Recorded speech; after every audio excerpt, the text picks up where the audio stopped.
मनात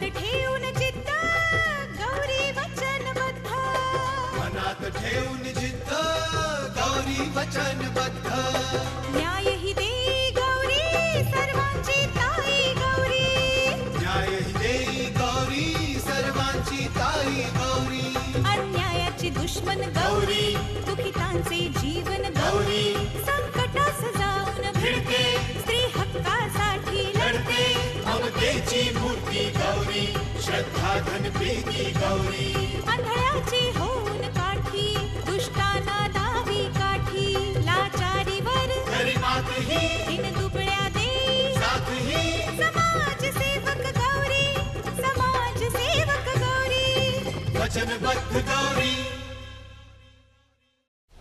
मालकीनबाई बस करा।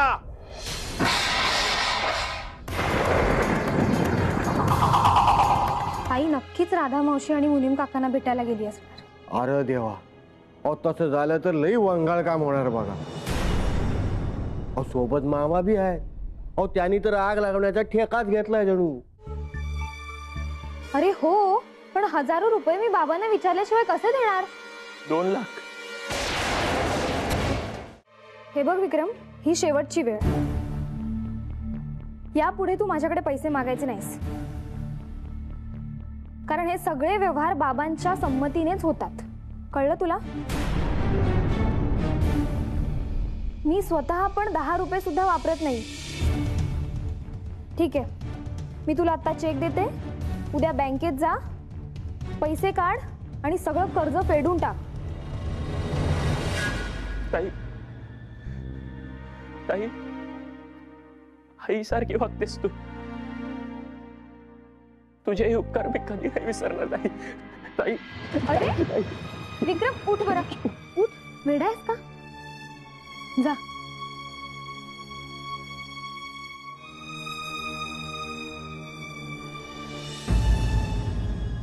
कविताई, मला कल्पना आहे जीवा काका, पण ही वेळ वाद घालण्याची नाहीये।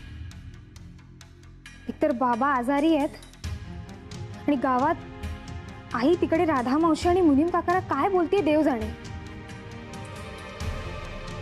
ही जरा वेळ निघून जाऊ दे, मग मी विक्रमला सुतासारखा सरळ करते। तेजू आणि विक्रम आता माझी जबाबदारी आहे, मी त्यांना सरळ मार्गावर आणेन।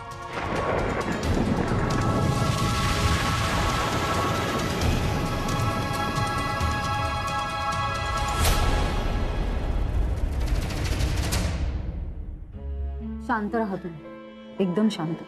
आपण रावसाहेबांना ओळखतो, फक्त रावसाहेबांना। आज रावसाहेबांचा मुलायजा नसता तर हा अपमान मी सहन केला नसता। अनेक गोष्टी मला पण सांगता येतील, अनेक प्रसंग मलाही बोलता येतील, पण रावसाहेबांचा अपमान होईल म्हणून मी गप्प बसतोय। आता काय बोलणार आहात तुम्ही मुनीमजी? सांगा ना, काय बोलणार आहात?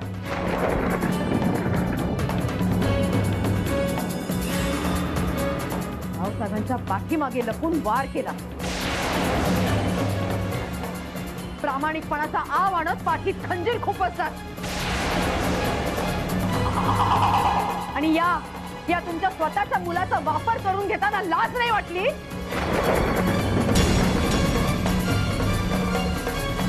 या तुमच्या मुलाची लायकी तरी आहे का रावसाहेबांच्या मुलीशी लग्न करण्याची?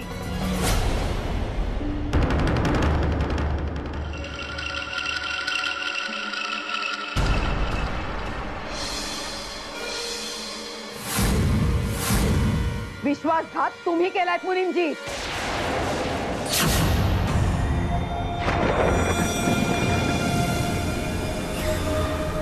व्यवस्थित रचना करून सापळा तयार केला, गृह उद्योगाचा ताबा मिळवला, सगळी सूत्र व्यवहार पैसा स्वतःच्या ताब्यात घेतला तुम्ही।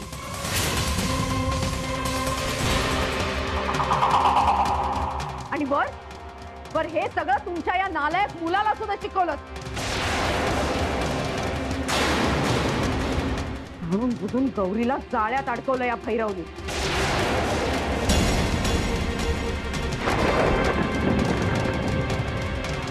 आणि वर निर्लज्जपणे लग्नाची बोलणी करताय तुम्ही. रावसाहेबांना इतकी भुरळ घातलीत ना की त्यांनी लग्नाला संमती दिली. का काय पात्रता आहे का या भैरवची?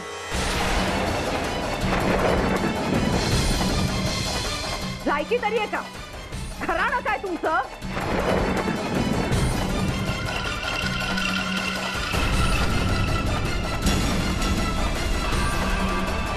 आणि एक गोष्ट मात्र नक्की खरी मुनीम, या भैरवची नजर व्यवसायावर आणि पैशावरती होती. आणि तिथपर्यंत पोहोचण्याचा राजमार्ग म्हणजे गौरी. रावसाहेबांचा वीक पॉइंट बरोबर ओळखलात तुम्ही मुनी.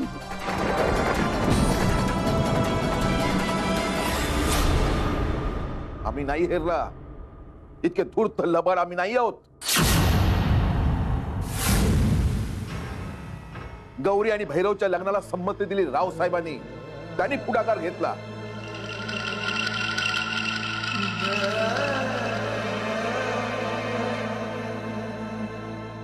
तुमचे सर्व आरोप तकलादू आहेत.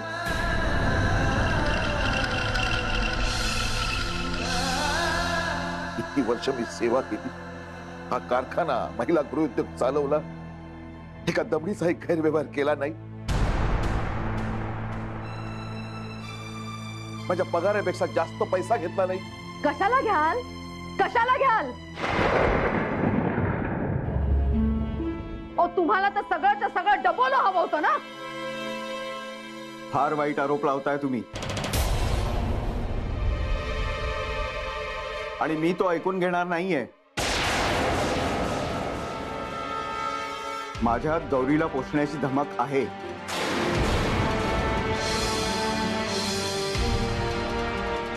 तुमच्या कारखान्याची नोकरी नकोय, नकोय तो पगार. मी माझ्या आई वडिलांना आणि गौरीला इथून घेऊन जाईन. 100 नोकऱ्या मिळतील मला.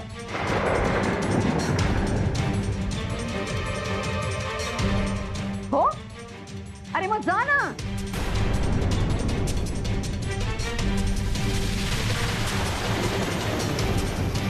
जा ना ऐकून. आमचा अधिकार का ओरबाडताय? माझ्या मुलांच्या भविष्याची राख रांगोळी का करताय? आधीच ती गौरी आमच्या डोक्यावर बसली, आता तुमच्या सगळ्यांचा आमच्या डोक्यावरती फार.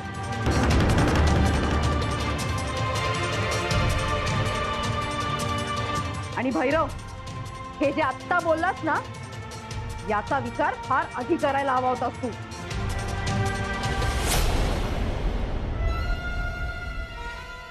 आधी दुसरी नोकरी बघायची होती आणि मग लग्नाच्या गप्पा करायला पाहिजे होत्या.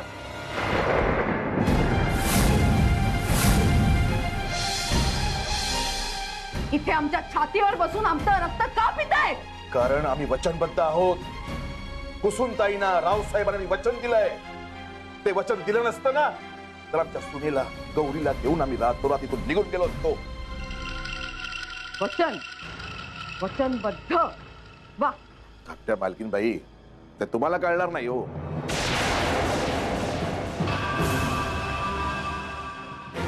आमच्या अब्रूचे जे दिंडोडे काढलेत ना, म्हणून सांगतोय. साळसूदपणाचा आव आणून, कुसुमताईंचा विश्वासघात करून रावसाहेबांच्या आयुष्यात आला तुम्ही.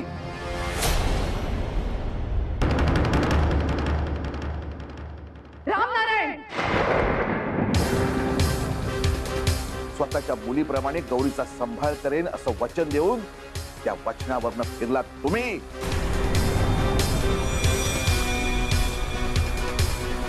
तोंड सांभाळून बोलायचं रामनारायण.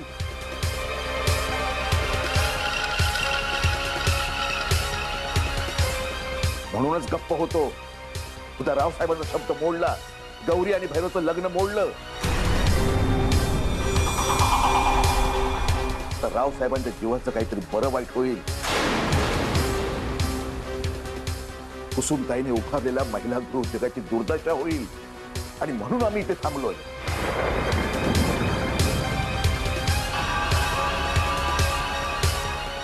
अख्ख्या मालकीनबाई आमचे नियत साफ आहे. कुठल्याही लोभाबाई आम्ही गौरीला सून करून घेतलेली नाही. हे लग्न व्हावं ही रावसाहेबांची इच्छा होती. आणि माफ करा मालकीनबाई, माझ्या भैरवमध्ये कसलीही कमतरता नाही. घराण्याचा पोकळवासा महत्वाचा नाहीये, तितकीच महत्वाची आहे ती स्वामीनिष्ठता. कोणी कितीही ओरडलं तरी आमच्या मनाला खात्री आहे आम्ही बेईमान नाही. खोटं वागताय, खोटं बोलताय तुम्ही. स्वतःचा स्वार्थ लपवण्यासाठी प्रामाणिकपणाचा मुलामा चढवताय.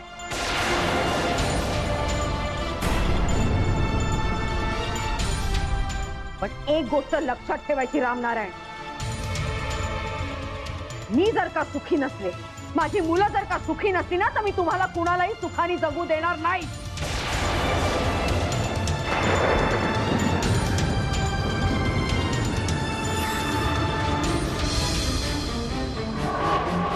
रामनारायण, रावसाहेबांना सहज खिशात घातलं ना तुम्ही,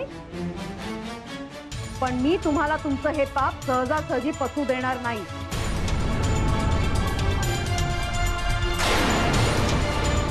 माझ्या मुलांच्या तोंडातला घास काढताय ना तुम्ही, पण तो घास तुम्हाला कधीही पचणार नाही रामनारायण.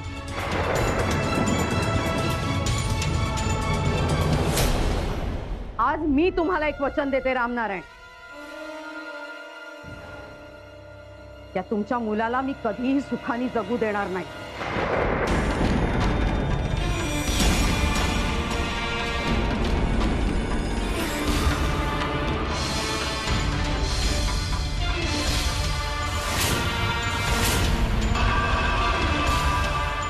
माझ्या पाठीत वार केलायत ना, आता ती जखम सतत चिघळत राहील.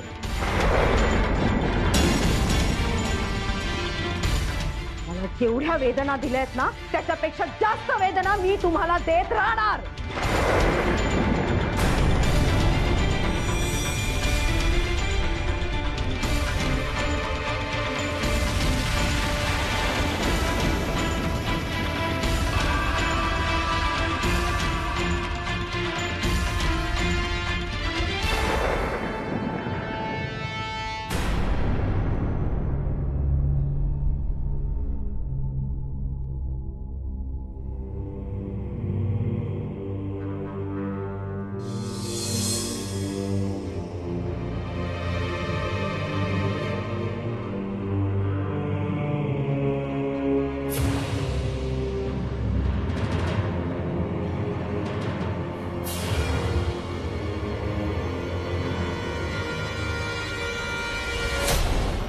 विनायक, कुठे गेला विनायक? मी का सतत विनायकला शोधत असते? का मला असं वाटतं की विनायकला भेटावं? तो किती शांत आहे, मला समजून घेतो.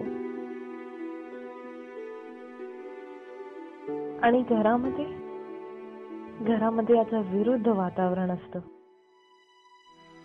मम्मा कायमच चिडलेली असते. डॅडीची तब्येत सुद्धा बरी नाही. आय मीन, ह्या गोष्टी मला कळत नाही का? नेहमी ती डॅडींची भांडत असते. मला असा लाईफ पार्टनर पाहिजे जो मला समजून घेईल, माझ्यावर प्रेम करेल, माझ्याशी भांडण करणार नाही. मी खरंच विनायकला मिस करते. I really miss him. मला विनायकचा खूप आधार वाटतो.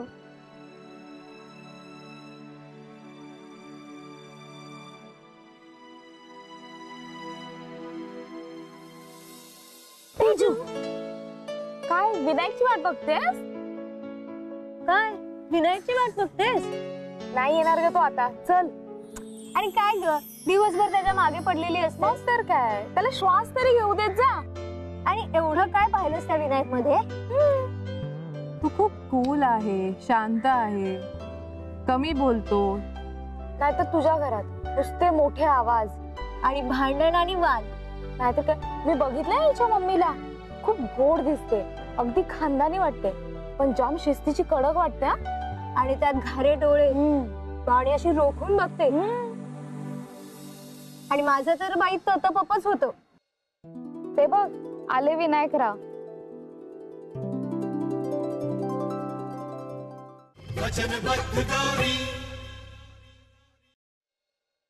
ते बघ आले विनायकराव.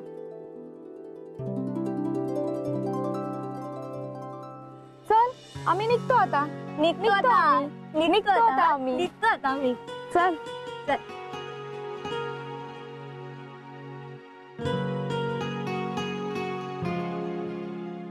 हो तू इथे काय करतेस? म्हणजे मी क्लासला गेलो तेव्हापासून तू इथेच आहेस? मी कुठे जाणार? बस आधी. काय? बस. अरे बस ना, मी तुलाच भेटायला थांबले होते. तेजू, तू ना हा वेडेपणा असो. अगं तुला शिकायला हवं. आय मीन करिअर कडे लक्ष दे. मला आधी मित्र हवा, बॉयफ्रेंड. Are you crazy? तू पागल आहेस का? हो, मला बॉयफ्रेंड हवा तुझ्यासारखा, शांत, न भांडणारा, मला समजून घेणारा. तेजू, मी तुला 1000 वेळा सांगितलंय की तू गरीब आहे. ओके, हे बघ तुझी मम्मा भांडत नाही, मोठ्याने बोलत नाही. हे बघ विनायक, मला प्रेम हवा, पीस ऑफ माइंड हवं, सिक्युरिटी हवी. I need someone who loves me. Teju. Vinayak, मी खूप घाबरली आहे रे. मला आधार हवा. हे बघ, मी एक टाइम जेवीन, ब्रँड न्यू कपडे पण नाही वापरणार, पण मला प्रेम हवा. Please Vinayak, please.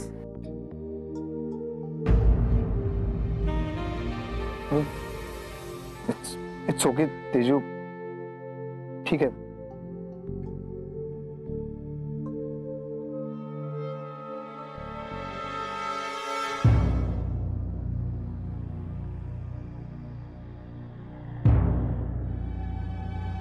उद्ध्वस्त झालोय आम्ही. सुरुंग लागलेत आमच्या टीसभर प्रतिष्ठेला आणि चिमूटभर इज्जतीला. लाकडाच्या भुशासारखी आमची अस्मिता जाळली धाकट्या मालकीनबाईने. कापरासारखा जळाला आमचा आत्मसन्मान. आता काजळी उरली आहे अपमानाची, आणि गळ्यात हुंका पश्चातापाचा. आमच्या स्वाभिमानाचा पार चिंधड्या उडवल्या धाकट्या मालकीनबाईंनी. संपलं, सर्व संपलं. 26-27 वर्षाच्या अथक परिश्रमाचा डोलारा पत्त्याच्या बंगल्याप्रमाणे एका फुंकरीत उधळला धाकट्या मालकीनबाईंनी. काजळाची डबी अहेरात दिली आम्हाला, आणि बरणीभर मीठ. चपलाचा हार, शेण झालं सगळ्या मेहनतीचं.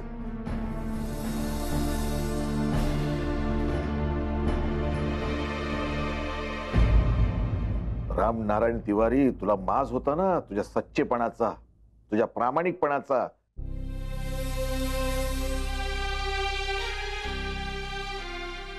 तुझ्या इमानदारीच्या स्वाभिनिष्ठतेचा. पण कुंभार जशी माती चिरटतो ना, तशी आमची सगळी विशेषणं पायदळी तुडवली धाकट्या मालकीनबाईंनी.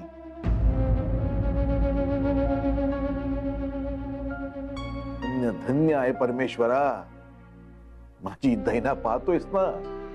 हजारो हाताने पुष्पवृष्टी करत माझ्यावर.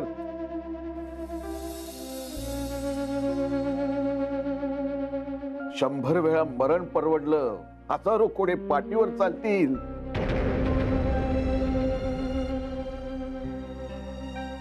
पण हे असं अपमानित होऊन जगणं महाकठीण. कणाच मोडलाय माझा. आता पुन्हा 2 पायावर उभं राहण्याचं त्राणच नाही अंगात. ज्याची भीती होती ना तेच झालं.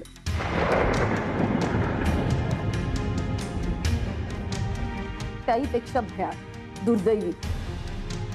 इतका राग इतका संताप आहे ना धाकट्या मालकीनबाईंच्या मनात की त्यांनी वार केलेत आमच्यावर.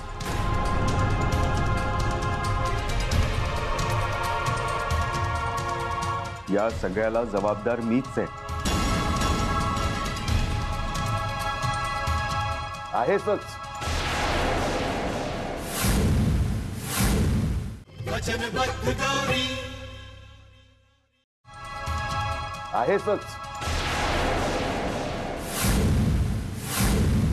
अरे अनेक प्रकारे समजावून पाहिलं तुला, पण झापड बांधली होतीस ना डोळ्यावर. बघ त्याचे काय परिणाम झाले ते. मग आता काय करायचं? राधाताई काय करणार आपण?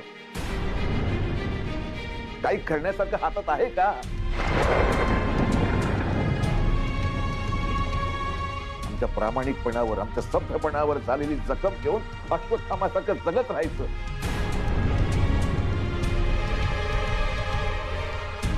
आणि चिघळणारी ठसठसणारी जखम ही अशीच वाहत राहणार आणि त्याला जबाबदार आम्हीच आहोत. त्याचंच भांडवल करणार होता रागिनी. भैरवला कोणी सरळ बोलणार नाही, यांनाच बोलणार. माझ्या तर तळपायाची आग इतकी मस्तकाला जात होती ना. माझ्या नवऱ्याचा एवढा अपमान होत होता आणि मला गप्प राहावं लागत होतं. कारण रावसाहेबांसाठीच गप्प आहे आणि गप्पच राहणार. त्यांच्या मनासारखं झालं यात वाद नाही. गौरीला आमच्या सुपूर्द करून रावसाहेबांची काळजी मिटली, पण आपली जबाबदारी वाढली ना. रणांगणामध्ये वीर योद्ध्याला लढण्याचं टेन्शन असतं ना, त्यापेक्षा जास्त टेन्शन त्या योद्ध्याचं रथ जो चालवतो ना त्या सारथीला असतं. गौरीला सांभाळताना जसे अनेक प्रसंग आले तसे प्रसंग यापुढे येतील याची आज खात्री झाली. आता त्या संकटाची 2 हात करण्याची तयारी ही करावीच लागेल.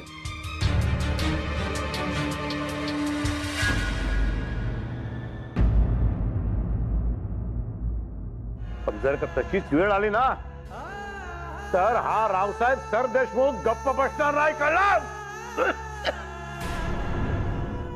मला मला मला कळत नाही की काय चालतं घरात. मला मला मला मला प्रेम पाहिजे, शांतता पाहिजे. म्हणजे चल का माझ्या नवऱ्याला काजळ देतात त्या, तोंड काळ करून या म्हणतात. प्लीज